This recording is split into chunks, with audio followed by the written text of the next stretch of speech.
So today's fun fact, today's listing presentation is supposed to be 8 hours long. So get comfortable, get super comfortable, it's gonna be a good time.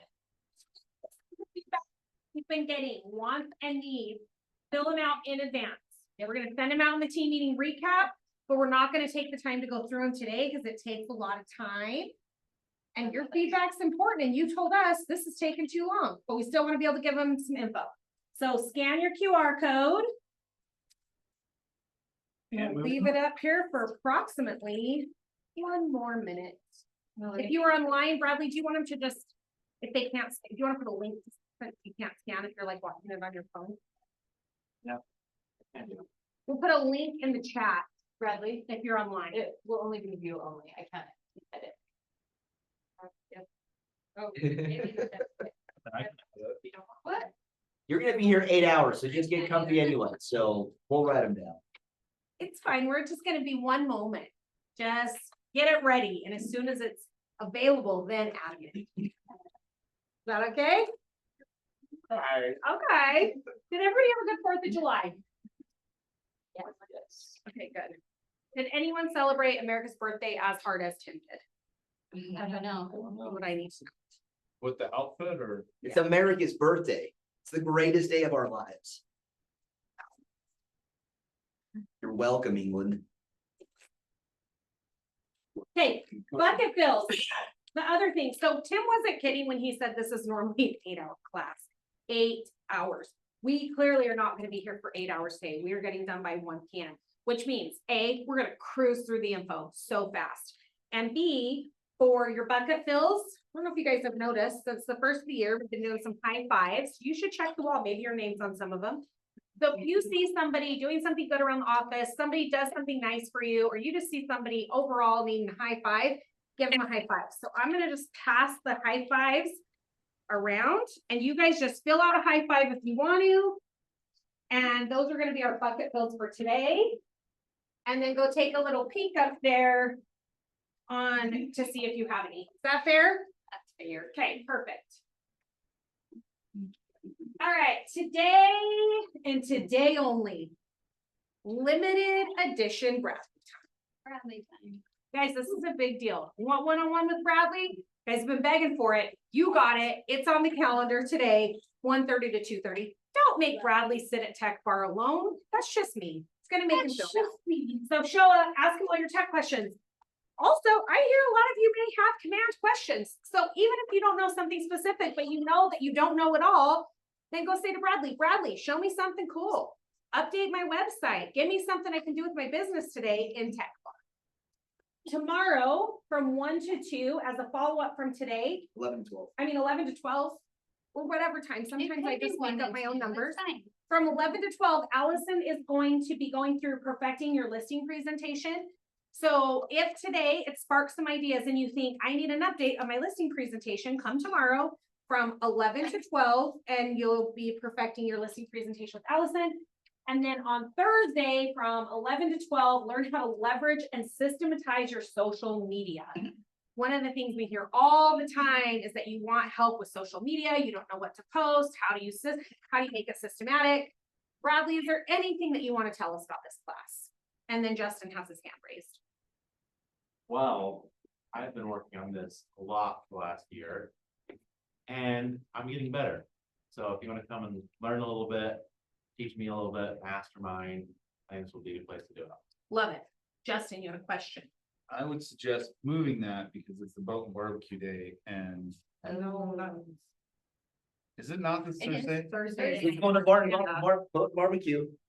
Well, I'm interested in your class, but it's more important for me to be in a swimsuit.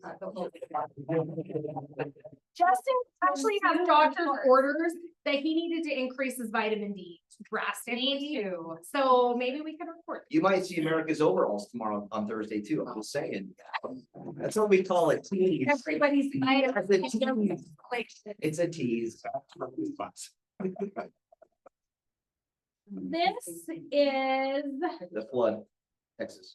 I'm sure you guys have all seen the devastating floods throughout Texas. Yesterday, we have I think you guys know this, but Team leaders, OPs, we get a national call every Monday from Keller Williams International.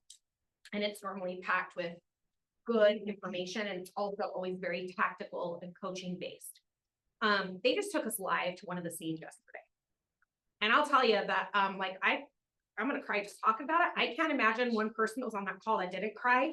And after like 20 minutes of kind of talking about what we can do, how we can help, this is a QR code. He just said, you know what, there's a lot of things we could cover today, but instead I'm gonna give you some time back and just go pray for the people that are being affected by this. So scan this QR code. It is gonna go directly to flood relief, because this is different than KW Cares is a different, KW Cares is for like a family. Luckily, like at this point, none of our associates have had any losses at this point. There's some market center losses, but this will go to things like gloves, masks. Apparently the smell's pretty strong. Recovery efforts, feeding first responders, that kind of stuff. So anything that people need, this is what that's gonna go through. So take a minute, scan the QR code. And if nothing else, like, look, I don't even care if you can give $1. I'm a firm believer in the power of prayer. So if you can't do anything, you can say a prayer, please. Did somebody start singing? Oh, stuff. What did you sing? They will have to do song You could do that too. Song does Everybody give will. praise. with my. On July 18th from 11 to 12:15, if you guys have been attending these AI training workshops, words are hard today. There's one about wealth, and please pre-register, because Shoney's actually going to send you a worksheet to do in advance that will help the class go smoother for you and more action-based. One of the things we're trying to do with AI is just really break it down into bite-sized pieces for you so that it doesn't feel overwhelming when you're trying to get in and you're just like mind blown. Now you just go back to chat and turn your dog into a human. And you just say, you put that AI on a shelf, you say, I'll do it another day. So we're breaking these more into bite-sized pieces. Please register in advance. This Keep Calm and Canva on AI edition on Zoom. You guys know Kimber, she's amazing. Janelle is the tech trainer for the South Texas region. One thing I'll tell you about South Texas, if Gary Keller's in your region, like, you don't get to mess around in any of your positions. So this girl is fire, just like Kimber is. And so they're going to talk about some of the changes to Canva. If you guys haven't heard, a Canva integration into Command is coming. And so I don't think they're going to touch much on that at this point, right, Bradley? That's still kind of rolling out. But this is going to be how to implement AI with Canva and how to have that work better together. If you guys have attended a class by Kimber, you know it is very tactical. It's easy stuff you can take and use right away. List to last. So who remembers when we made the changes to the buyer's agency agreement and Gary and Jason and Jay did the buyer strategies or whatever it was called. I can't remember now what it's called. It was awesome. Such good information. I don't think anybody walked away and said that was a waste of my time. I could pretty much give you a value guarantee on this one. It's going to be Gary and Jay. They're mastering the art of agreement, and it's all about listing. If you guys have been in real estate for any period of time, you've heard list to last. Listing agents are typically the agents that thrive and survive in any single market. So this is going to be on Wednesday from noon to 3. It's online through Command, or we're also going to be watching it together here as a group. If you guys remember from the buyer one, they often will have like, okay, we're going to take a 10-minute break and we'll sit and discuss within the room with each other. So just come here if you want to watch it together in a group. And if not, if you're going to watch it online at home, I'm just going to tell you, it's harder to pay attention online at home on Zoom. So come in and then you get to at least like chat with your friends and about what they teach. What they're teaching. So this is next Wednesday. There is a repeat of this on July 23rd. The reason we're hosting the watch party this coming week instead of the 23rd is because the 23rd, the next day is a holiday and tends to be a little bit of a ghost town. So this Wednesday, noon to 3, if you have Command access, you can click on your own if you'd like to. If you want to bring a friend to this, you absolutely can bring a friend if you'd like. Emily Lowry is going to be doing a bringing value in new construction transactions July 29th.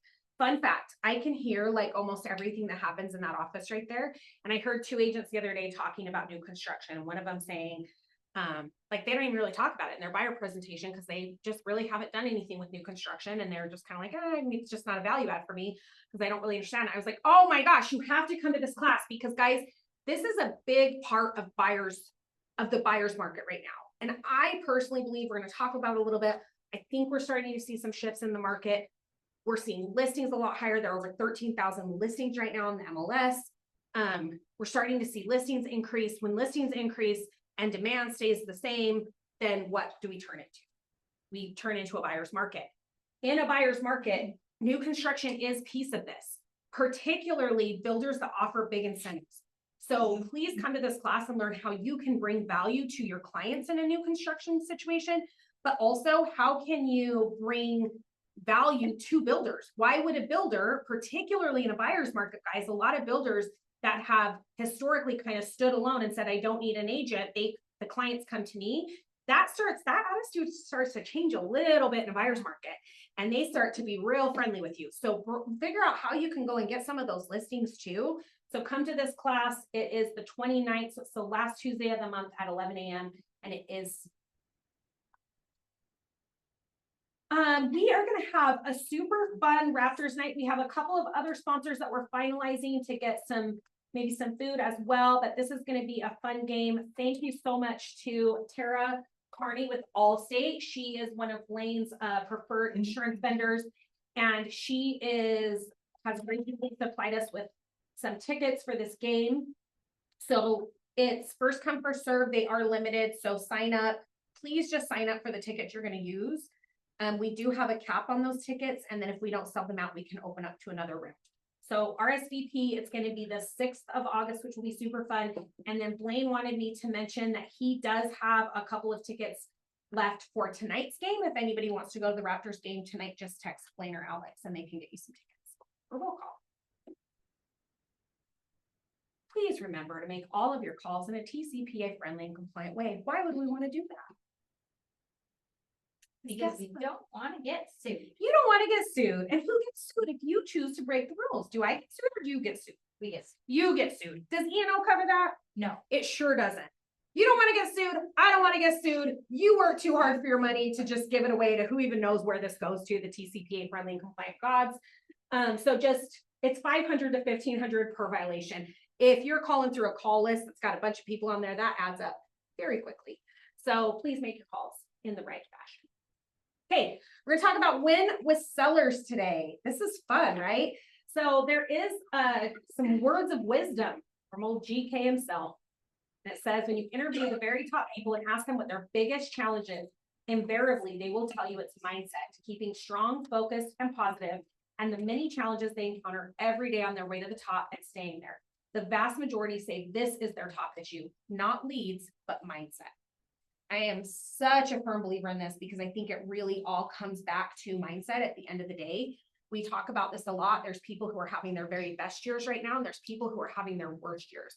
And I bet if you talk to them both, they all have challenges. Nobody's challenged for you guys, even the people that look like they have it all put together. Everyone has challenges. It's how they approach each day, and that's their mindset. So we're going to go through the 7-step seller service cycle. We have about 1 hour to do it. So we're going to cruise through some of this information. This should be interactive, so feel free to raise hands, ask questions. I feel like sometimes the best content comes not out of a book or a presentation, but from you guys sharing with each other. So Tim and I are going to kind of co-teach this little bad boy, and Tim's going to start us off with lead convert. Let the game begin. And does anybody need to stand up and do a couple stretches? Get ready for it. Oh, I wanted to say one quick little plug, but I forgot. Sorry. Back to TCPA. So if you guys are part of Northern Wasatch Association, you should have gotten an email about DOMI, D-O-M-I-I. DOMI is a safety app, and they can also do TCPA screening. So you can check the do not call registries through DOMI. You get so many free from being part of a Northern Wasatch member. There are subscription add-on services. You do not have to subscribe to them if you don't want to. They are going to tell you about them. Some of them are cool, but just remember that's a free feature to you that the board of directors voted on to say we wanted to cover the cost of that basic plan on DOMI for you. So go into your email, search, and find DOMI. That being said. Now, With the core, I mean, again, this is an 8-hour class. We kind of put some things in here from like the full fee agent. I attended a big Glover U listing presentation yesterday, which was kind of fascinating, of the 5 sources they use for generating their leads for listings. And so kind of added some of that stuff in there. You changed the slides to that we edited yesterday. Oh, it's. just kidding. Yes, Tim. Because it would really be awful if it wasn't changed. Oh, We I put in can't- there is there. All right, conversion ratios. How many do you track your calls to conversations to leads to contacts? Who tracks everything? What? Allison, you just did a little math. did, but I don't. You did, but you don't. What a fun contradiction that is. The reason why, what's that? It works.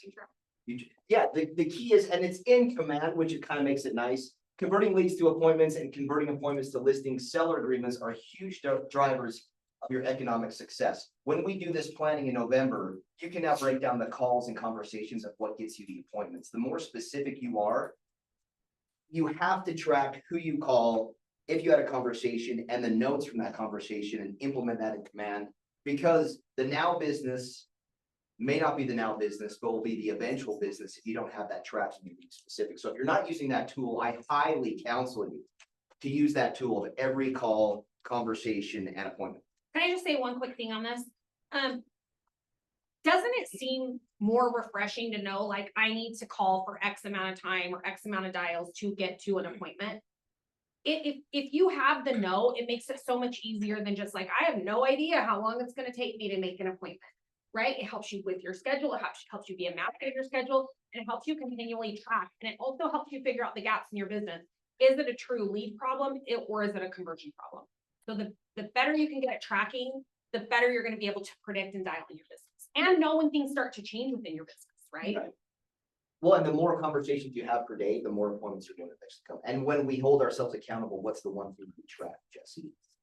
Conversation, Conversations. Why conversations? because conversations are how we get to appointments. And the biggest thing, the emotional connection. With- All right, lead conversion. This was based upon yesterday sitting with Jeff Glover and going over the things. This is what he recommended for listings. Now, it was kind of wild. I hadn't heard of UpNest or HomeLight. You guys have heard of Movado. I think it was originally, what was it? It was Ojo before. Mhm. But these were the, like, number one was online leads. And Jeff himself does 100 listings himself on top of his team, on top of travel. And this was what he wrote down, 5 different lead sources. Online leads, HomeLight, UpNest, Movado. Who uses an online lead source? No one for listings? Opportunity. Should jump on that one. Hybrid farming was an interesting conversation that he did too about throwing these big parties and not even necessarily in his own neighborhood, which I thought was wild. He said that 25 of his 100 come from hybrid farming. Your database, add to it daily and give monthly value. I think that's everyone in, like, starting from scratch, especially, you should be adding 5 to 10 new people to your database every day and providing a source of value every month with them. And then he said, throw in to just keep your skills sharp for sell by owners and expireds. And he said, I don't go for the recent expireds, I go for like over a year to 5 years expireds. Because at least it sparks a conversation because they had such a bad experience with an agent that down the road, someone add your database. Okay, willing, ready, and able. What is the most important part when going on a listing? Getting the document. Well, that's what you want is the most important. What is the most important thing for the customer? The experience, right? Their emotional connection. Are they able, ready, and willing, or is it 12 months down the road? So even if they're not ready to sell right now, what are you doing with them? Do you set the expectations of how you're going to follow up with them? Do you have a conversation of how they like to be followed up? So when you're not getting the now business, you're getting the eventual business and establishing that relationship, which is crucial in those 5 different sources. Going quick, you guys have seen this before, right? The lead conversion model. Number 1, make the emotional connection. What is labeling? Who's got it? So you know who is in your database, like your A people, people that are gonna be doing it now, people that love you, and then your B, so forth. Right. What's that? Tagging, yeah. Yes. Okay. Like the big thing for, and I love the full fee agent as it breaks this down, and maybe we'll go down another team meeting with the full fee agent. But these are the things that it mentions with that, and the thing with tactical empathy, they have to actually believe that you're hearing and understanding what they know. Which is why we're such big fans of Otter, right? Who's implementing Otter every time they go on a presentation? And then sending them the breakdown of what that Otter put together for you. But we had it. You edit it. Make it frilly and nice.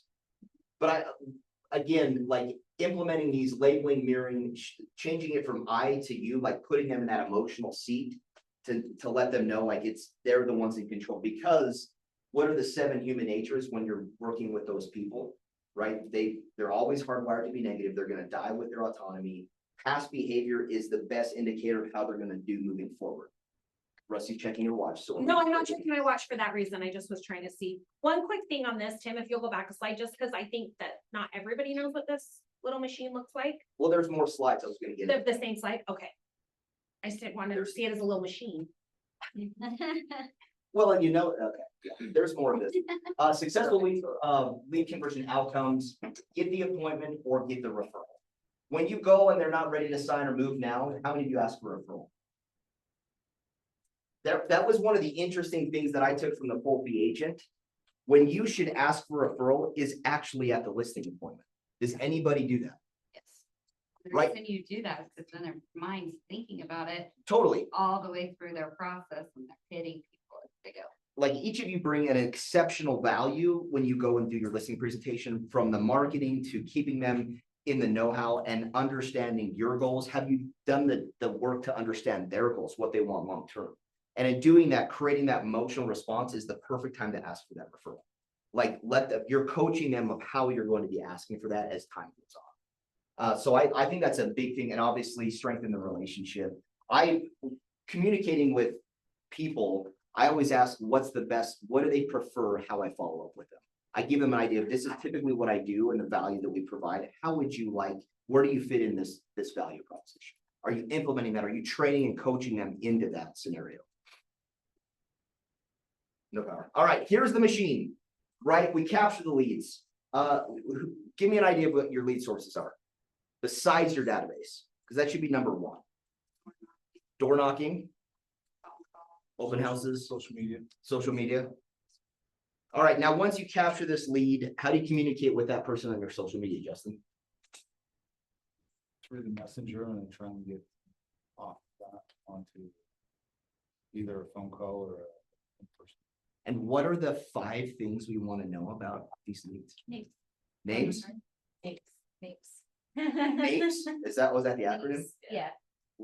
Name, Please. address, phone number, email.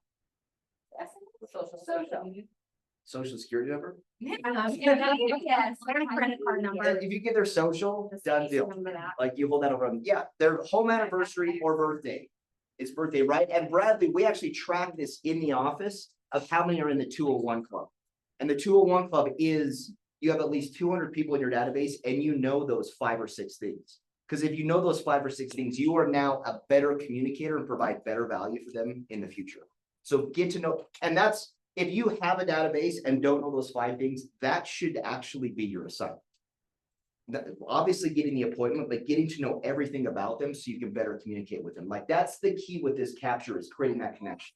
Knowing those 5 or 6 things is how you connect with them. So we're moving down the pipeline. I know we're rushing. Only 7.5 hours to go. It'll be so great. Again, with Connect, like knowing those 5 or 6 things and understanding, Rusty gave a killer team meeting a month and a half ago. Yeah, on the DISC profile, understanding how they operate, how their personality is, and how you can communicate with them. That's the best way to connect with them, and understanding those nuances. Go back and watch that recording. It's phenomenal. But that's the best way that you can connect with them on what they prefer to be connected with. Is it a text message? Is it a phone call? Is it a pop-by? Whatever that is, understand that, connect them, speak to them at their language and their level and what they want. Close to the appointment, right? If they are not ready to sell, what happens? Back in the. They go back into the, wait, what's this little fun circle here? This cultivate, right? Like you're creating this amazing database that's going to generate generational wealth, and you have to treat it that way. It's not the now business. but they're just as important as the people that are ready to buy or sell now. And so the key is that cultivating aspect. The 10 classic closes, we're not going to get into that, but anyone who's read Shift, it goes into those 10 closes and it's phenomenal. Understand those, practice those. We're going to implement those. There it is. It, especially now, which is a shifting market, understanding those 10 closes, we're going to implement that also into our script practice moving forward. And then I love this. What is the difference between answering questions versus handling objections? Well, right out the gate, answering questions sounds a lot more friendly than handling objections. But there's also, go ahead, Justin. I can answer your question, but it doesn't actually handle the problem. So I can give you the answer, but if I handle it, you're gonna feel differently. I'm gonna understand how you feel and hopefully coach you into a better decision. That's the key, is coaching them into a better decision, which who's gonna make? You, the agent? Well, I know better than they do usually, and so I say me because people But really I- can't function with their finances. Again, people will die with their autonomy. They want to be in control of that. Coaching them, the idea of helping them make the decision, rather than yelling at them to cross the street to you, you go to their side of the street and give them the best scenario, which they make. And then that emotional connection is so much more effective. Caleb. You guys just covered it. I was just saying, answering questions, you can, answer any sort of question, but when you handle an objection, you ask the right questions in order to shift their thought process or kind of bring them along and, they agree with you, handle their objection. Perfect. All right. Words of wisdom from good old mustache Jesus. The right approach to close for a meeting is the only approach. Ask for it. Like, is there always a fear to ask for the business? Yeah. Is the biggest fear asking for the business or your percentage commission? Yeah. Asking for business. Why is that? Why is that such a limiting belief for most people? So we're gonna come off salesy. Like pushy. Fear of rejection or alienating them. But if there's an emotional connection there and they know that you have their best interests at heart, they should expect you to ask for that. Yes, right. So what are you doing? Think about that. What are you doing to emotionally connect with your database and creating that friendship and trust, and that they actually believe that you understand and hear everything that they want? Last, cultivate, obviously, stay in touch with the plan, track your lead generation and lead conversion. I want to reiterate what Glover, you said, is provide value monthly to your database. And you have to determine what that is when you have those conversations. If you are not providing value, you're not going to be able to ask for that business, and that trust is not going to be there. If you guys came to script practice, there was several scripts that involved somebody saying, oh, awesome, your cousin's a realtor. How often are they providing things of value to you and telling you about the market? Right? Like, I bet most people, the answer is almost never. And so honestly, just that one little touch, they invited you to have a conversation with them, or they listened to you up to some point. Give them value to keep them wanting to be in your world.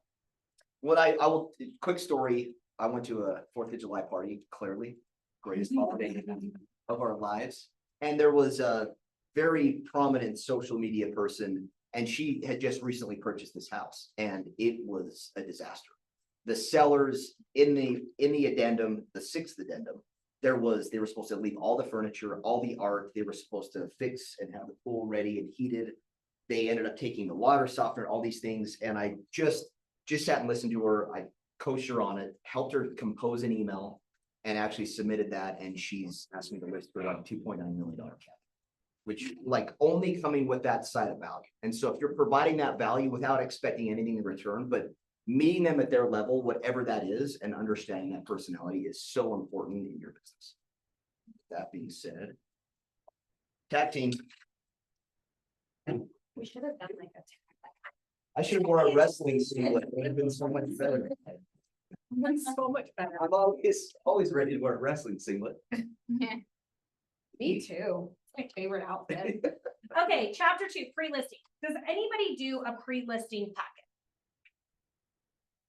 Yes, some. So we're gonna talk a little bit about today pre-listing. So pre-listing is a package, a process, and a buy-in.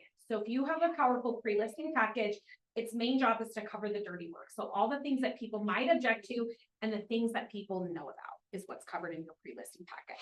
For those of you that do pre-listing packets, tell me a little bit about what you include in your pre-listing packet.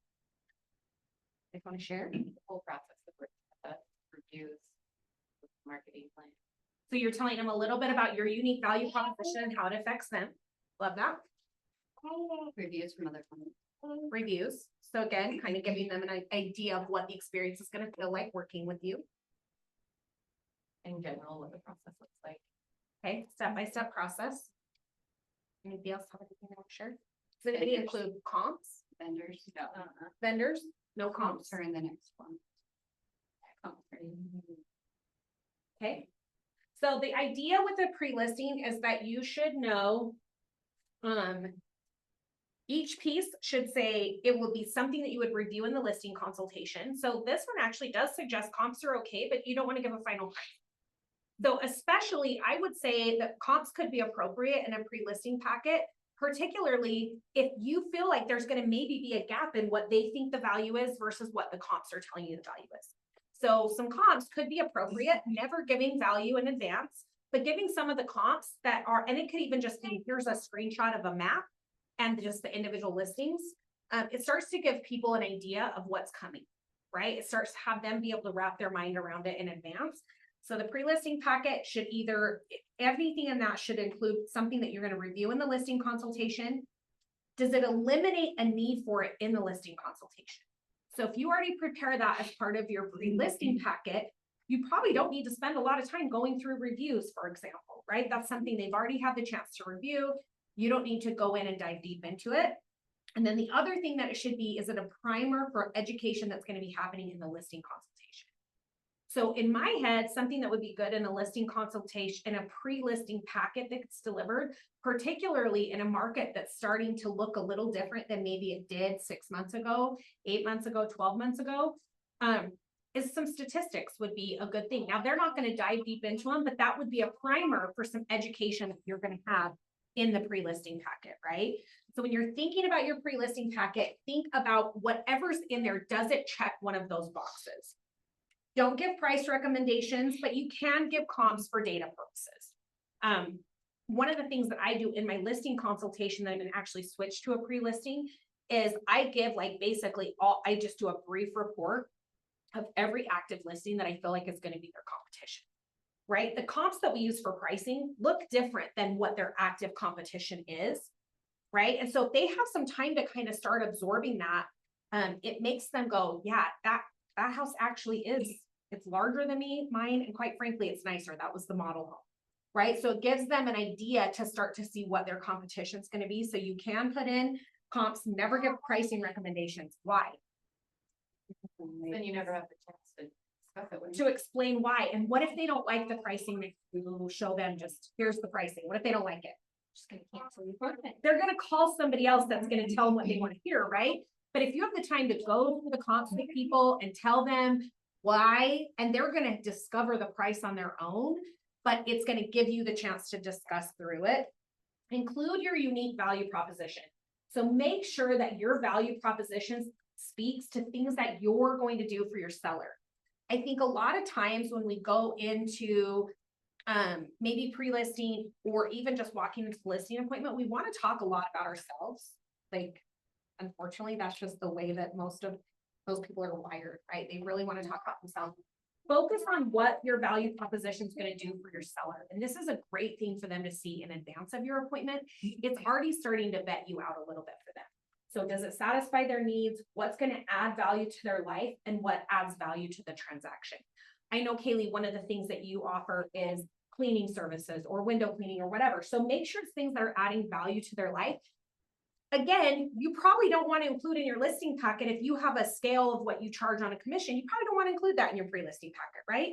Because that's something you want to be able to discuss with them. But maybe something that talks about the services that you offer would be appropriate in there. If there's any homework that you want to include in your listing packet, this is something that you would want to do there.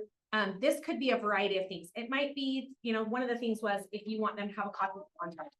Again, that's not something that I would do as the best practice, but maybe seller disclosures, could be a little bit of homework for them. Hey, I've left a little bit of homework for you. If you get a minute, take a few minutes to fill this out. It could be a questionnaire, it could be a variety of things. And then also a personalized touch. If you're gonna take the time to deliver a pre-listing packet, make sure it's personalized to you. And also make sure that it's when it says it's gonna be delivered. So if you say, I'm gonna have a pre-listing packet dropped off to you. We have our appointment. I'm super excited to see you. We've got our appointment at 10 a.m. on Tuesday. Monday, between 5 and 7, there's gonna be a packet dropped off to you. Make sure that you're prompt with the time that it's gonna be there and that you're delivering what you said you're gonna deliver to them, okay? Anything you guys wanna share on pre-listing before we move? We have a checklist of all the things to do. Figure out. That's a great one, checklist of what to do to get your things ready. That gives them, it hits a couple marks, right? It gives them something that you're probably gonna review in the listing consultation.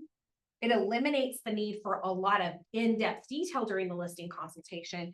And then it also is priming them for education, right? So they're gonna see the list and be like, is that really necessary that I get my windows cleaned? Right? And you can go, yes, here's one of the reasons why. So have that ready and have your value proposition in there. Now we're gonna jump into the listing consultation. You guys get me for 2 of these. So prepare yourself, I think, is a really key piece of the listing consultation. 5 strategies for a great listing consultation. You've got to know your scripts and materials.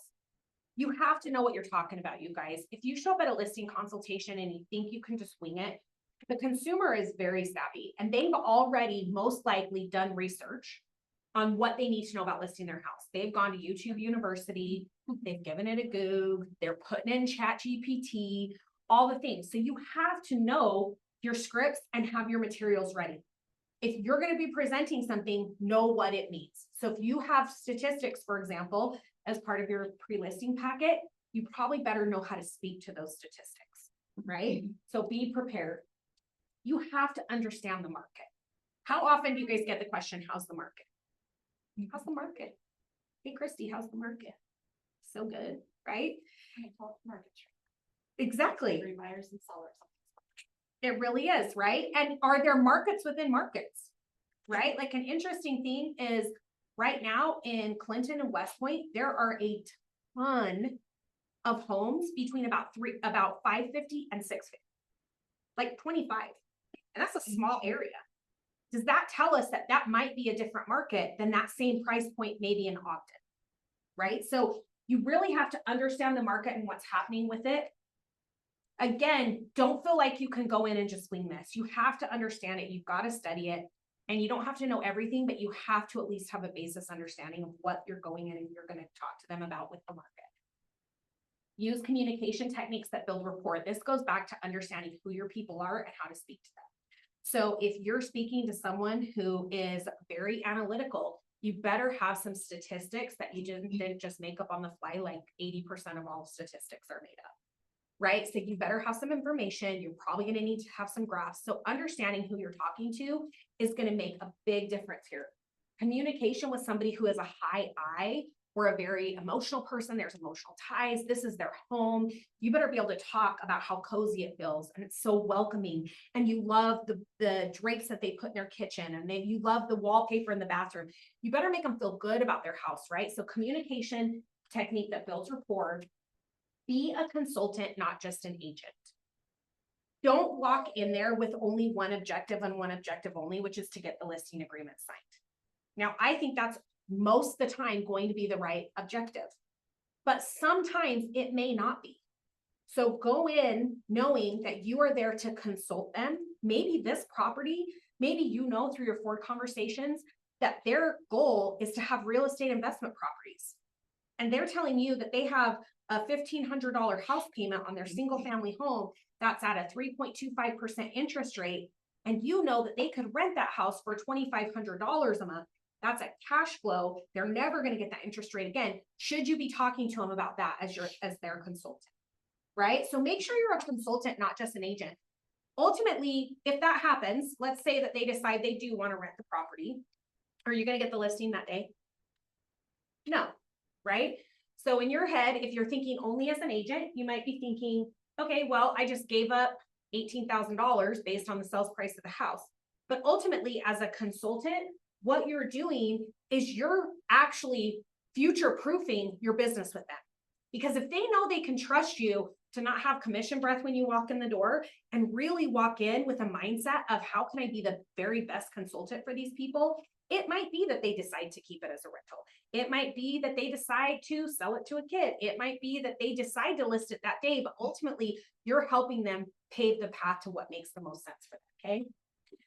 Build an appointment toolkit. So make sure you have things in your toolkit that you need for the appointment. Okay, so if you need to measure something, have a tape measure in your car all the time.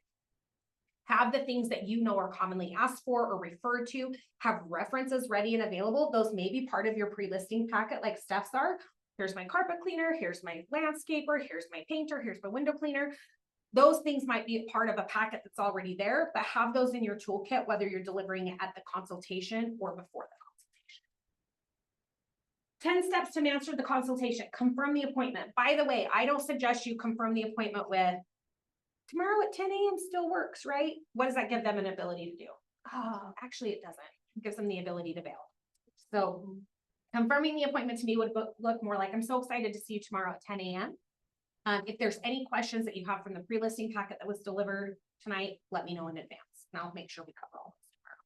So confirm the appointment, adopt a yes mindset. Don't walk in thinking that you're not going to get the listing. Walk in with a yes mindset. You're going to get the listing. They're going to say yes to you and you're walking in as a consultant. So whatever should happen in that meeting is going to happen. Enter and tour the property. And you can do these in a little different order. I like to tour the property first before I sit down with them and talk about comps. Why do you guys think that I do it that way? And that's important to me. Condition, right? What if you run comps and all your comps say that from everything that you've looked at, it should be 800,000, but then you go in and the basement's not finished like they told you it was, and they have a lot of pet odor, and all the other houses you've compared it to have granite or quartz countertops. These ones have laminate that has holes in it, and the flooring's gross. Like, what are you going to do now? If you've already sat down and talked through comps, in their head, they're getting 800,000 for it, because that's what you talked about with comps, right? If you walk through the house, and I just make notes as I'm walking through of things that I think are going to be on their punch list of things to do, or things that are going to affect the value, right? There's sometimes people do funky things in their houses that they may have loved and it's very unique to them, but for a buyer, that could be a challenge, right? So you're looking at things that are going to affect the value of the house. That's why I suggest you tour the home first. Begin the conversation. Everybody does this a little different. Who has the clients walk through with them while they tour the home? Okay. Who has the client sit in the living room nervously waiting for you while they tour the home? No right or wrong answers. I personally walk through with them because I like to build rapport during this time. This is a great time for you to build rapport. Do people's homes tell you a lot about the person that lives there? Absolutely, right? So you're going to get clues as you're walking through the house as to who these people are, what might be important to them. So begin the conversation. Then you're going to sit down. I typically say, like, let's sit down at a kitchen table. That's not available. The best second spot that you can find similar to a kitchen table is where I would say to sit down, but you're going to start to uncover and prioritize needs. You're going to check for their commitment. Are they really ready to list today? Are they interviewing other people? How quickly do they want to get moving? So you're going to just be checking for their commitment through this. You're going to get some objections that come up. What are some of the objections that you may get during that listing consultation when you're sitting and chatting? Pricing is an objection. You've got to be able to handle it. I love that. Fixes that need to happen. Right, repairs. And here's the thing, does every seller have unlimited funds to be able to repair whatever you think would make it perfect? No. So you've got to be able to speak to what that's going to look like. Hey, I totally understand. This may be an issue for you. We have to just be aware that we're competing with these other homes. So we need to account for that price, right? It's an easy conversation. But there's a lot of objections that may come up during this time. And this is where your scripts and knowing what you're doing is going to be able to help you handle those objections. This in the consultation is a really good time to set expectations. Okay, you have to set expectations, you guys. Back to the pricing. I've been revisiting the Shift book. And this is something that I think we'll probably do either some classes or a book club or something about again. But when you're talking about pricing, you're talking about staging, you're talking about the condition of the home. This is from the Shift book, and it's talking about the window of opportunity. And it says, because the single best chance to create the impression that will sell the home is the window of opportunity. It's the best marketing, it's the best marketing message a seller can send. We're priced right, we're serious to sell. If the property isn't appropriately priced from the market, from the onset, the seller will might likely miss this important first. Your job is to get them to grasp why pricing is important and must happen right now. They only get one chance to make a good first impression. Making the wrong impression will cost the seller time and money. You guys, you could quote that directly from the book if you want to, but when does the home get the most exposure? First 2 weeks. First 2 weeks to 4 weeks on market is when they're gonna get the most exposure. If it sits overpriced or there's condition issues, you can go back and correct the conditions or the price, right? But you can never re-get that, you can never recapture that first impression. You can never recapture that first 30 days on market. So it's really critical. As things start to shift, I thought this was an interesting quote. It says, in a buyer's market, sellers are often going through the 5 stages of grief. I want you to think of a seller you've talked to recently. Are things starting to shift a little bit? Do we think we're headed maybe a little more into buyer territory? Right now it looks that way, right? First one is denial. They're in denial about what's happening. Their neighbor sold in 2022 for $100,000 over asking price. Are we in that market? No. Next one is anger. You might be a little bit mad about it, right? Have you guys ever had a seller that got a little frustrated with what you told them the price was?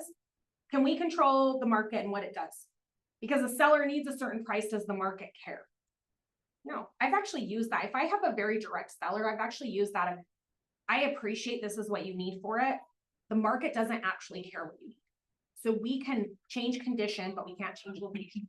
We can change pricing, but we can't change the market to adopt to the pricing that you want. They then bargaining, depression, and then acceptance. So your job is to counsel them through all of those things. You're going to negotiate to resolve issues, right? This is where you have a communication. What are their issues? Have you handled the objections? And now we're going to move forward to the close. Once you're into follow-up mode, did you win? You're going to thank them and you're going to start servicing, right? And then if you didn't, you're going to walk out with, you're going to win the next one. And what I would really challenge you to do, if you don't get the listing, and most people do not do this because it is very uncomfortable. If you didn't get the listing, give it a couple days and call that client. Say, I just wanted to tell you, thank you so much for letting me in your home. I know that requires a level of trust for you to do that. I'm just curious. Is there something that I could have done differently to list your home for you? At least then you know. Is the story you're telling yourself in your head something way worse than what actually happened? Probably.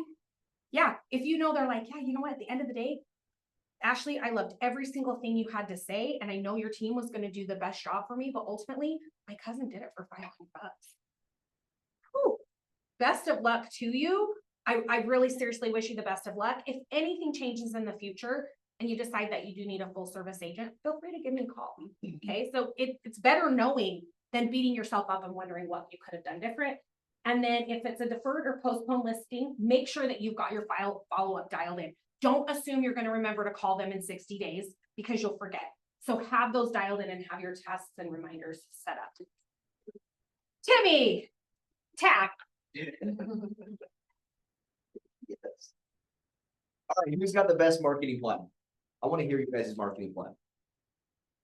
Kaylee, what do you lead? I lead. Let's hear your marketing. You get the listing signed, what now?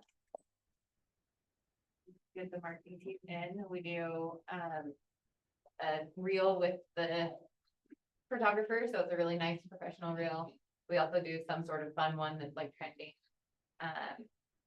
We do a YouTube video, professional photos, aerials if they're there, and then whatever that buyer is for that home, we do targeting ads. Who else? Christy? Very similar. We also put in our newsletter, so Yes. we'll reach out to partner agents. We use the referral network to blast it out to the states where we have integration and build agents. Ooh, Christy, how do you find out where people are coming from? Oh, hey, go into command. And you look at the referrals, the whole section. Pretty easy, right? Yeah. Yeah. Okay. You're going in and out. Yeah. Now, how much of this do you communicate with your people as it's going on? Because it's interesting, if you were the client's perspective, their perceived reality is their reality. And you don't know what they're thinking, only what they see on their end. So how are you putting yourself in their shoes so that they see what's going on? Because that's the biggest value to them, right? How often do you communicate that, right? How often do you communicate with your people during the whole process? Every day, letting them know what's going on, but I don't necessarily say like, oh, I posted this on social media today. Most of them are friends with me on Facebook, so they see it. Well, But moving forward, you're gonna have a lot of people Yeah. you're not quite friends with on social media. yeah. No, I should be doing it every step of the way. letting them know. I think it's always healthy to put yourself in their shoes of what value they're seeing from their end. So what is the purpose and what is your value proposition that they're actually seeing? And how often do you communicate that? I think it's so important to add to your marketing that they know what depths and lengths that you're going to with that. The service standard. Yardstick, do we still use yardsticks? Yardstick. Oh. That's okay. That's like one of those things, like, do you know what a yardstick is? Yeah. Haley, it's a piece of wood. It's exactly 3 Like a feet personal long. sign, like was that used, like did you used to do yardsticks? Like that's where my like. I don't have any 3 memories feet. with You yardsticks. used to be able to get them like in You RC got Gully. smacked with it. Yeah. Wave My came out fourth the grade day. teacher, true story, broke one over me. See? Yeah, it's a trauma response with me. So when I hear yardstick, I go into a dark. He clenched Yeah. it. Here's yeah. TSD. I think the key is that like the service standards is the activity. What are your service standards and how are you accountable or how do you accountable them? Like in what ways are they seeing all the activity that's going on? Because part of what they see is how they're going to refer more and also grade you on that. Yeah. So with these clients that I have with the North Salt Lake listing, I always ask how hands-on they want me to be, how communicative they need. And these guys are over communicators. So literally when I'm door knocking, I send them a quick 2-second live video of me like, hey, I'm out door knocking. I'm gonna see you later or tomorrow, whenever we're gonna do the open house. But I wanted you to know I'm in this area, and then I just send it. And they're like, oh my gosh. Or when I'm hanging the flyers, like up at the golf course, the wellness center, I say, I'm taking a picture with this. I'll send it to you in just a second. And then I send the picture. So like they're over communicators. They've really appreciated that a lot. And to then know where I you am. learned that at the appointment, right? So you knew going into the listing Yeah. what their expectations of you were gonna be all. Right, yeah, because I need to know what kind of communication they want. Yeah. Some of them are like, I want you to take care of it. These ones are, I want to know every single thing you're doing, and this was just a very quick way for me to stay in contact. And like, I don't even have to explain so much. I just say, I'm doing this, and then I send it. Well, I think that the marketing pieces begin with the end in mind. They're going to rate you and say wonderful things about you when you keep that in the back of your mind, how you're communicating, what you're exactly doing. I just think with this, it's important to set a standard and then make sure you don't drop from the standard. So if your standard, my standard is every Friday, they're gonna get an update from me on what happened from a marketing perspective, what was our showing activity, what did our online views look like? So they know they're gonna get that. And then it's, feel free to call me anytime, or if you need me to communicate with you Yes. more frequently, that's fine. But here's the challenge is if you're used to your standard and you tell them, oh, yes, I will, but you don't set a system around it, it's gonna be really hard if you're not communicating with everybody every day to remember that these specific people. So make sure you set the standard of what it is. They know what they can expect, and then they know anything in addition to that they can get. One of the most common complaints we get is we never hear from our agent. This will start to become a more common complaint again. I think we thought for a minute we were just doing such a good job servicing people that we weren't getting so many complaints, but it was because things were off the market so quickly. In a market that homes are on the market longer, you have to have a longer strategy session and a longer marketing plan than you did when the homes were on and off the market within sold within 30 days. So make sure whatever that standard is that you're holding it and you're communicating it with them so that they're not saying, I never hear from my agent. And we're like, oh, well, when did you last talk to them? And they're like, well, Monday. Oh, well, and they told me they'd contact me Friday. If you tell them you're going to contact them on Friday, whatever day it is, make sure you're holding the standard and just communicate what it is. Let them know they can always call you between, but don't promise something that you cannot deliver on. what I would say, even in that marketing packet, you tell them when you're going to be updating, like it is Yeah. every Friday or Monday or whatever that is, or how often. it is. Yep. Perfect. Marketing plan is the why and how, like how it's gonna happen, how it's gonna move forward, and having this completely communicating with them, specifically like if you're doing the windows and the cleaning and whatever that is, they have to see the vision, because clients are very, very visionary. When they see the vision of how it's going to go, and it goes exactly that way, the relationship just thrives in that case. I heard something recently, all conflict arises from unmet expectations. And that really stuck with me, like going back to just making sure that you set the expectation and you fulfill the expectation, and your clients will see that as success. They will feel that you are successful. As long as they're communicated what the expectation is, Yeah, right? When they have the idea of what that is and you actually go It's above both and beyond sides. that. it's both sides. communicating it and action. What Rusty uses the best word is the standard. What is your standard, and stick completely to that standard, but they also have to know what that standard is. What does your billboard say, right, Julie? That is your standard. All right. We're moving so quick. Do we want to, since the food's here, do we want to? No. Oh, no. Got that down. Arva. Wait, please, let's just hurry and hustle through, right? Yeah. Offers and negotiations. Oh, I'm going backwards. Okay, so now you have had your consultation, you've talked through servicing, marketing, we're on to offers and negotiations. So we don't have the time to get into all of these, but what I'm gonna tell you is have some best practices and role play around what these look like. Again, back to expectations, your seller should know when an offer comes in, what that's gonna look like. So you guys know one of my common practices, if you've been in any of my listing classes, is I take a net sheet with me. I go through numbers. I am not scared of numbers. I want them to know the numbers. I do worst case scenario numbers because I want to be able to outperform whatever's on that sheet. I give them a best case, a worst case, and then what I tell them is when we get an offer, you're going to see a net sheet that looks exactly like this, but with the terms of this exact offer on it. So then they know, and then we can compare and go, hey, when we talked the first time we met, we had allocated in this market, in this price point, we had allocated about $10,000 for a seller concession. What good news is these guys only asked for 5. Bad news is they came in 15 below our pricing or whatever, right? So then it gives us some ideas of where we can negotiate, what we can play with. So make sure you know what your best practices are, and again, communicate what your best practices are. If that is not your best practice, don't tell them you're going to do that, because then they're going to be like, well, what happened to that part? I thought we were going to sit down and go through the offer. If your intention is not to sit down face to face and go through it with them, you need to give them options. Hey, when an offer comes in, we're going to either meet by Zoom or we can meet in person. What's best for you? You come to the office, I can Zoom in with you, whatever it is. Just make sure you have your best practices. When you're presenting the offer, have the moment of truth. One of your fiduciary duties to your client is full disclosure and fiduciary duties, right? So full disclosure means if there's anything in the offer that you need to talk to them about, they should know what that offer looks like. Okay, here's the deal. Does anybody get nervous when they're presenting a low offer to one of their sellers? No. Right? You didn't write the offer. Do you know how I look at the offer? They loved it enough to write an offer. Now they're trying to get the best deal, just like you're trying to get the best deal. So we have some options at this point. So make sure that you're having that conversation. If you're dealing with multiple offers, has anyone had multiple offers lately in this market? Yeah. Even today, right? We've all got multiple offers still happening. Multiple offers, you should have pros and cons ready of each offer. Have your net sheets ready so they know not just their bottom line, but they know what are some of the pros and cons. If you've worked with an agent before and you know that they have excellent processes, should you let your client know that? Yes, if you've worked with the agent before and they're a disaster, should you let your client know that?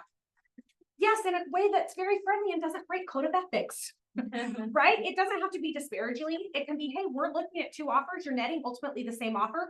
This agent I have worked with, and if you haven't, by the way, don't say you have, but this agent I've worked with, I've had a great experience. This agent, it's been a challenge every time we work together. We might have a smoother experience with one or the other.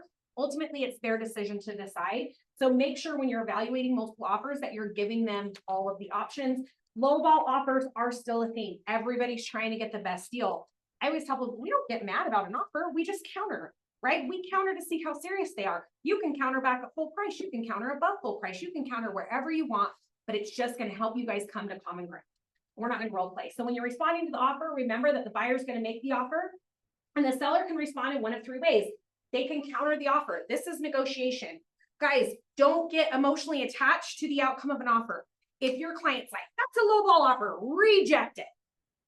My conversation is, we can, that's one of our options. However, the fact they took the time to write an offer probably means there's at least some interest in it. My suggestion would be, why don't we counter? This is negotiation. Let me do what I do best, which is negotiate. So we can counter, we can just accept it. That begins the contract close process. If we love the offer, there's no reason to counter it. If it gives them everything they need, then you've got the offer they need. Don't feel like you have to counter. You can just accept it, and you can just reject the offer. The buyer's agent contacts the listing agent to learn more, and don't assume that no means no, but you can reject the offer if you want to. Remember the KW adage, win-win or no deal. I do think this is a big deal, and I think that the more you adopt that mindset, it is going to help your sellers, it will help your buyers, and it will help your reputation as well, because they know that you're coming to the table, you're a serious negotiator, and you're all about a win-win or no deal. Finalize the contract. Every contract has to have the circumstances in which it will become active or in effect, and then what the buyers must do over the course of the specified contract period for the contract to remain valid. In a listing, make sure your sellers are aware of what that means, right? So you guys do this day in, day out, every single day. Sellers don't. Sellers don't know that earnest money doesn't mean they get a check. They don't get a check for $5,000 that day. They don't understand that it's negotiable and that it's refundable around certain parts of the contract. When you're talking about due diligence in the contract, make sure they know what that looks like. There's going to be people coming into their home. They're going to be doing inspections. We're going to probably negotiate some repairs, but give them some ideas of what that means along the way so that they know what has to be happening from their side and the buyer's side for the contract to be valid. The contract says they have to make the home reasonably available for inspections. If you don't give them that and they think no one else is walking back through doors, is that going to be a challenge for you? It will be, right? Contract close. This is me too, right? Zoom room. Okay, we'll zoom through this. When it comes to proofing the transaction, everything will go wrong approach. Assume everything's going to go wrong. Come up with ways to possibly prevent them from happening or effectively deal with them if they do. Contract close. A couple things that have to happen. We've got to have a clear title. If we don't, what do? Do we just blow the place up and say we don't have a clear title, we can't move forward? Yes, that's exactly what we do. What would we do? What happens if there's something on the title we weren't expecting? Like that title. Well, you work with me to make sure it is your client. Yeah, we just worked through it, guys. Yeah, we just worked through it. Don't panic. It's going to be okay. The loan's going to have to be underwritten and funded. There's going to be a closing disclosure. You're going to go to closing, and then it's going to be recorded in possession. Is possession an important thing to make sure your sellers know what the contract says? Yes. Right? What does the buyer think possession means? We don't talk. We sign papers, give me my keys, get out of my house. What does the seller think that means? I can take as long as I want to move, right? Make sure that you communicate properly with everybody.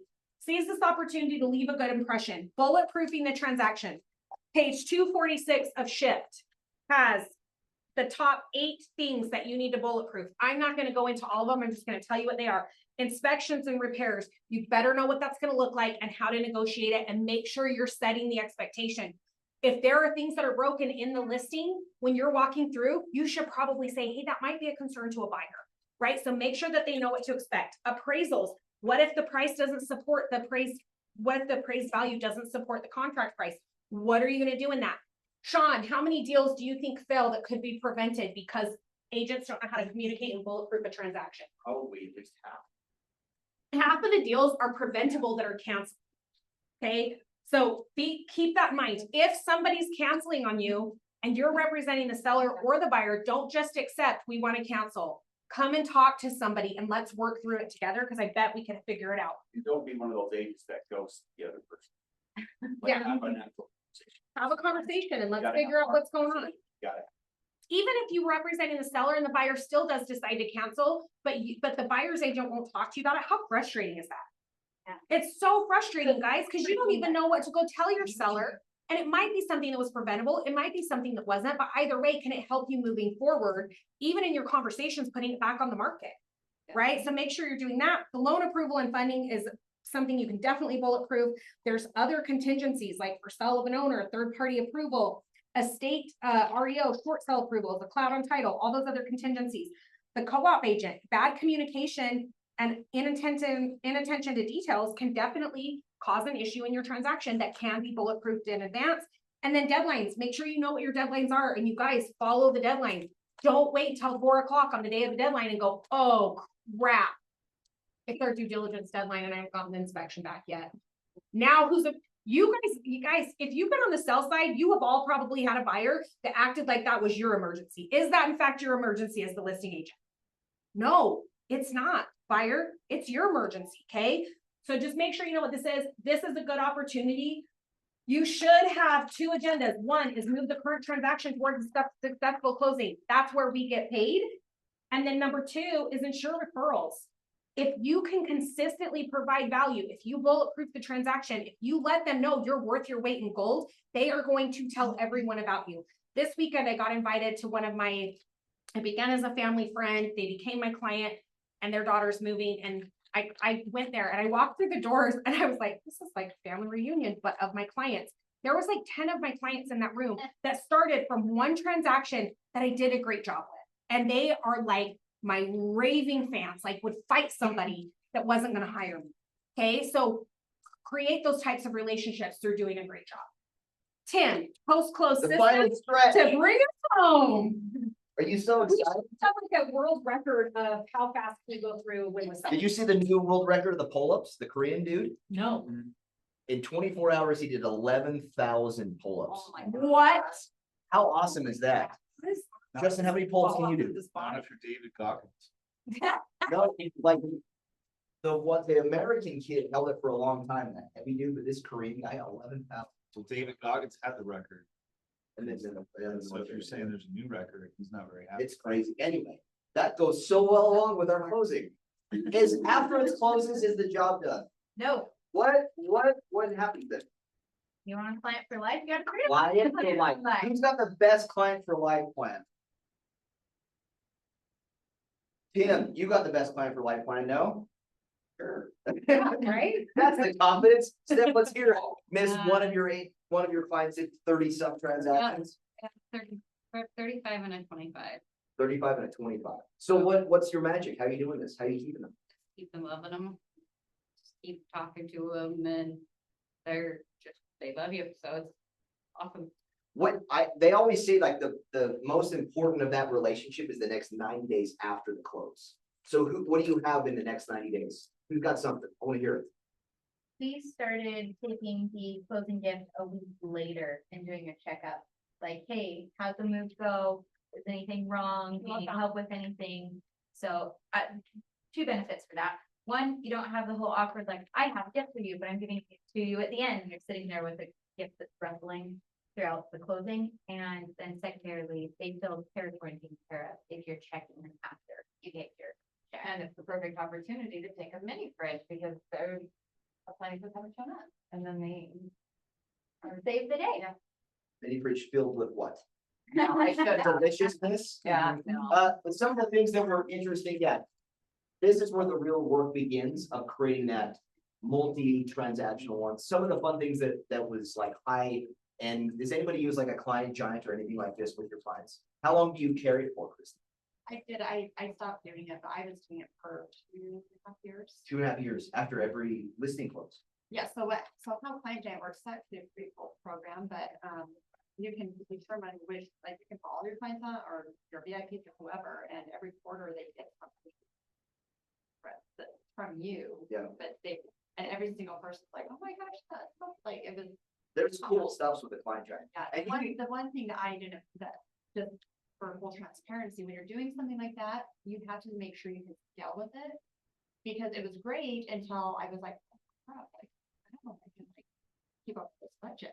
Because then I'm like, well, I felt now I have more people and I want to fill up, like, send it to them, but you have to be mindful of how that budget's really going to scale with a program like that. And if you're, so that was a lesson learned. I definitely would do it again with that in mind, though. It's like, okay, if I scale this, and is it something that is financially, because when market shift and your budget has to shift to the market, you have to make those cuts. And so it's just something you have to be mindful of, Right. what you are doing. Nothing beats like those cement touches, and like you can customize it too. They have like higher end, there's interesting, and it can be monthly, it can be quarterly, it can be yearly, whatever. that This is. can even just be call and check-ins, like, I added another touch because I had a client one time who was like, all right, I just miss you. I talk to you like every day for the last 2 months, and now I haven't heard from you for a week, and I was like, oh, perfect timing, a week check-in. Hey, you just moved into your house, or hey, how does it feel? That house is sold, or whatever it is, but like, even it can be a call, it can be a pop by, like, but have a system around it. I think like 7 days and 30 days, no matter what, are like automated, you have to check in, especially on the buy side. And then from there, what do you do to like just layer the other value? Yeah. And I tell them at the closing table, hey, this is kind of like, we're gonna cut the umbilical cord because you're gonna be going and doing your thing. But I'm gonna check in with you. I want you to come to all of my events. I want you to, if you have friends, family, blah, blah, blah. But I'm gonna keep in touch with you, and please keep in touch with me too. Well, and again, that's why it's crucial too with the referral, like having those referrals conversations at listing and getting to where they're leaving their reviews and everything with you to start beginning that process of who do they know? Because it went so smoothly, you adhere to all your standards. Yes, Chrissy. Well, then just partnering with your vendors where you're, different times of the year, you're having, HVAC specials for AC tune-ups, furnace tune-ups, and junk removal in the spring and the fall, and our clients get a discount because they're using our vendors, and just the home maintenance touches up, hey, don't forget to, caulk your, especially the new construction, your home's gonna shift, so all of your caulking in your, from your backsplash, your bathrooms, like, you're gonna shift, so just little things like that, and you're staying in touch with them, helping them, it's like, and it costs you nothing, you're just passing on information that's valuable for them. One of the cool things that one of my agents did a while ago, he sent me every month new filters. He knew all the measurements and sent me brand new filters, and they weren't like high-end filters. Like, he did so nice. Oh, it's the new month, I gotta change it in. But like little things like that keep you top of mind all the time. To add to that, and like especially my new buyers, that they all bought new construction, first time home buyers, they all bought new construction. And so every month, like when we got to week 3 of that month, I was like, just remind them, don't forget to change your furnace filter, and everyone just do this every 6 months until like if that starts coming out clean, they probably go quarterly, and then whatever, and that was like huge for them, like, oh my gosh. Well, it's also when you know everything about your clients, you can customize really cool things that mean a lot to them. I think Justin and I were talking, Justin wanted to get a gift for the wife and the husband by having a conversation. What does your husband love, and surprising with that? What is your wife like? Just cool things like that that are out of the ordinary. High five, Justin. All right, that means when do you guys ask for your survey? Closing table. I do closing table. When usually it's a high emotional experience, right? Mhm.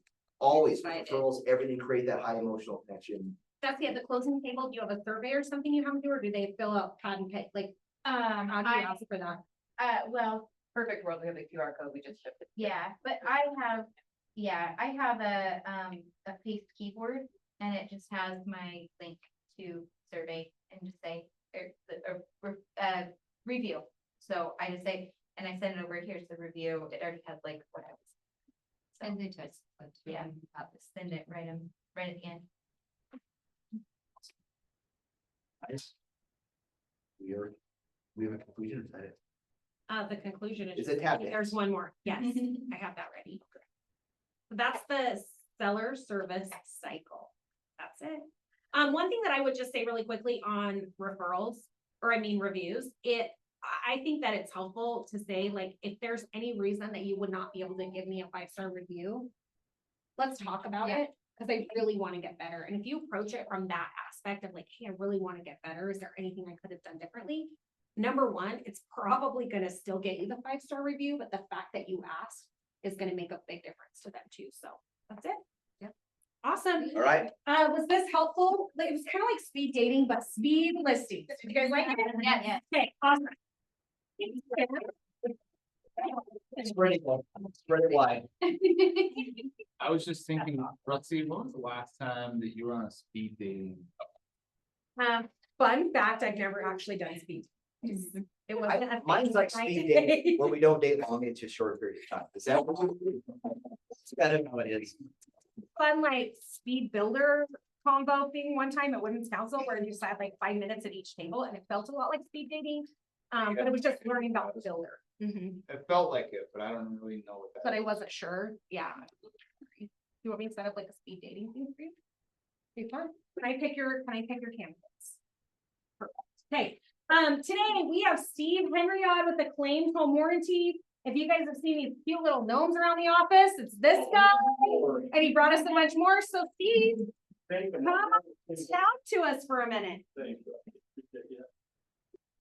to see you. Hey, appreciate the opportunity. You guys are awesome. A good group. I've been an agent for 25 years and that switched over to this back in September. So it's good to hear the training. I think you guys probably get as good as anyone in Utah anyway. Pretty awesome. So I've been part of the home warranty business about 7 years ago. I helped one of my biggest competitors start their business. And I liked it a lot. I've been wanting to get back into it. So I joined these guys back in September. Let me tell you some things to where I want to kind of educate you on this so you don't get false expectations or that your clients do either. Because I remember even 5 years ago, me telling my clients that home warranty is either going to fix it or replace it.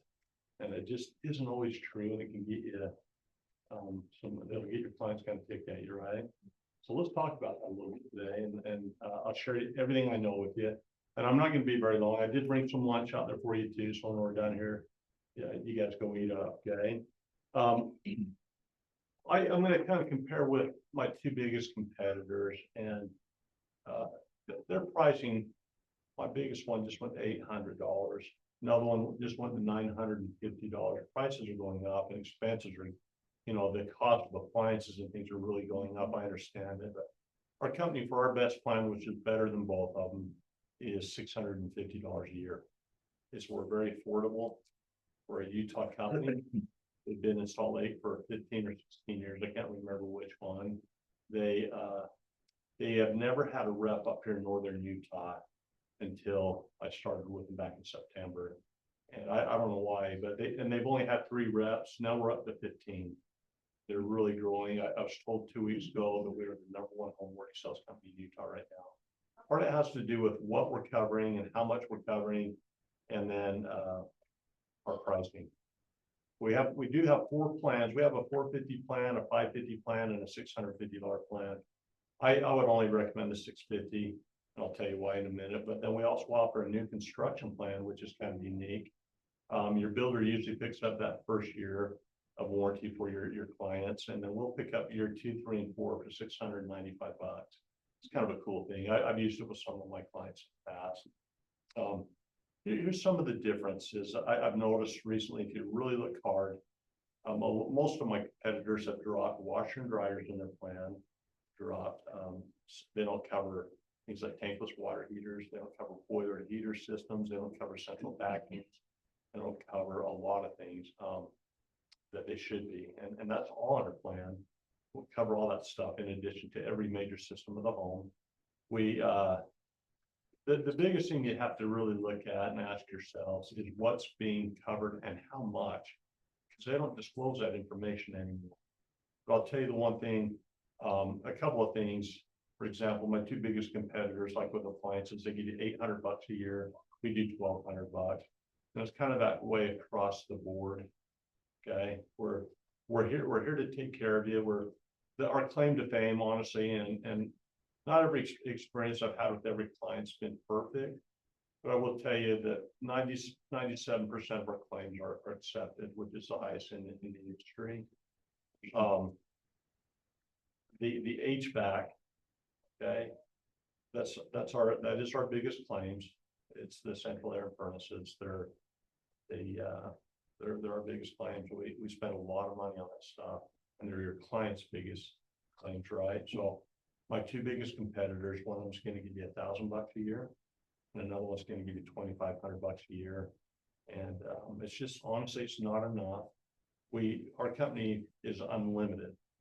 Let me explain that to you. So if your client's AC unit goes down, you might get $2,500 at the most from my competition, where ours is unlimited parts and labor all year. They do look at pre-existing things, but let's say that then your furnace goes out and they replace. My competitors will pay that amount of money, and then the furnace isn't covered the rest of the year because they've spent the money. Ours isn't that way. We're covered on everything all year. Okay, there's no limits on that area. That's what separates us. All right, so my in-laws, let me explain this to you. It's really important that you guys understand this. So us and none of our competitors cover what they call code upgrades. Okay, so my in-laws, central air went down about 2 weeks ago.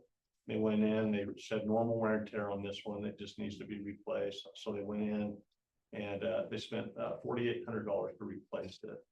But there were $1,200 in code upgrades, meaning that the state has mandates that they want upgraded, and the HVAC guy will not work on it unless they bring it to state code. They cannot do that or they lose their license, right? And so we don't cover code upgrades. So my in-laws have to pay $1,200 to bring it to code, the new copper wiring, all the new stuff that they wanted, but we replaced the unit itself. It was $4,800. And then if they have problems with their furnace later in that year, it's covered too. Okay, so that's probably the biggest thing that separates us. When I came back on, they took my suggestion for things to add to their plan, because I literally told them in September, I would come, I liked what they were offering, but I said, if you don't have the best plan, I'm not coming unless you're willing to change it. And so I looked at it and they made some changes based on my recommendation. One of them was to bring back a free rekey for your buyers. So we have that. We'll change up to 6 slots and give your buyers 4 free keys. And it's free. They don't pay a service fee call for that. They just call and schedule it and it's done. We brought back a listing coverage when you list a home. We have that again. And it's not a full blown coverage, but this is what we're giving for free. They get $500 in three of the categories that are our biggest ones: HVAC, plumbing, and electrical.